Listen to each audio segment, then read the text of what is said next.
As we approach Perth, Connie has arrived and is waiting for her brother Sam. Even in the short ride we've had together, I can't get over how strong he is. Thanks, mate. And not just mentally.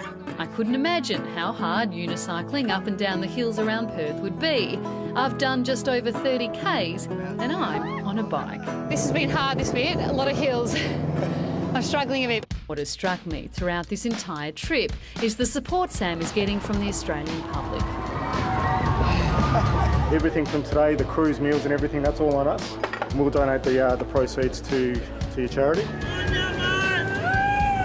There's a lot of love for you. Even people annoyed by the boobmobile's obstruction of traffic come around.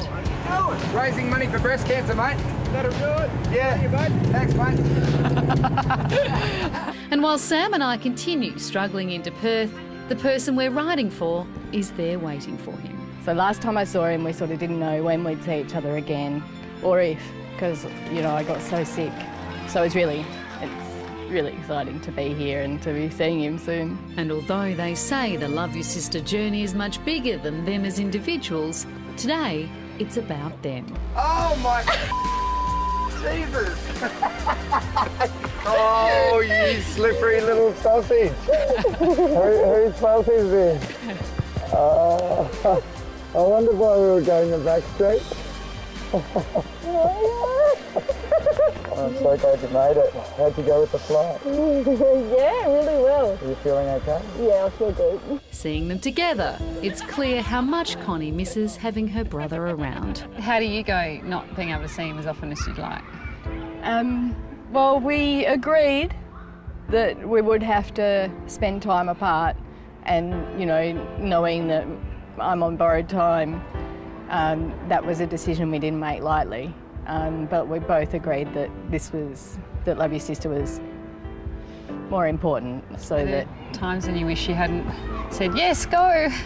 Especially when I'm feeling sick, because when I get sick I get a bit down and I want him around to cheer me up.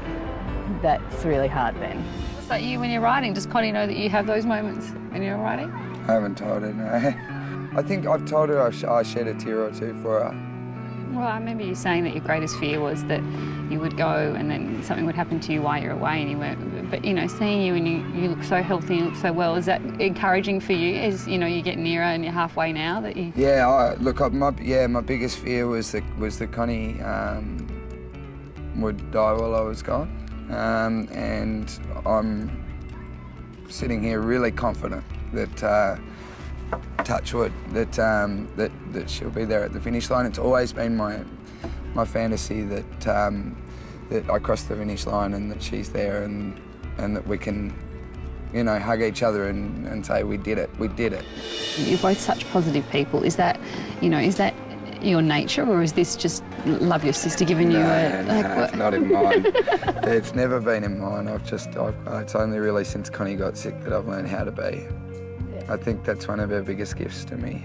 I don't know, with Connie's diagnosis, everything just flipped. I was never that positive. You know, it's why I've got such bad posture. I've been staring at the ground my whole life, you know. Did you realise, I mean, at the project, we have just loved watching your journey and loved seeing your passion and you know, love that you've let us in. And have you been blown away by the support? Oh, it blows your noodle. It does. And you know what I love is when people come up and who have never met me and never met my sister and they say, how's Connie?